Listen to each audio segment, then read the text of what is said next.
Good morning. রোজকার মতোই আমি চলে এসেছি নতুন একটা ব্লগ নিয়ে। তো সকালে উঠেই বাসি কাজ সেরে স্নান টান করে এই জামা কাপড়গুলো ওয়াশিং মেশিনে স্পিন করতে দিয়ে দিচ্ছি। তারপরে সোনুকে খাওয়াচ্ছিলাম, তারপরেই মন্দিরে জল দিয়ে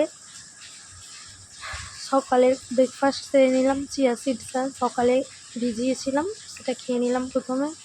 তারপরে মুড়ি ঘুগনি এইসব খেয়ে তারপরে ফল কেটেছিলাম কয়েকটা, আমরা দুজন একসাথে খেয়ে এই সোনুকে চান টান করিয়ে নেওয়া হচ্ছে।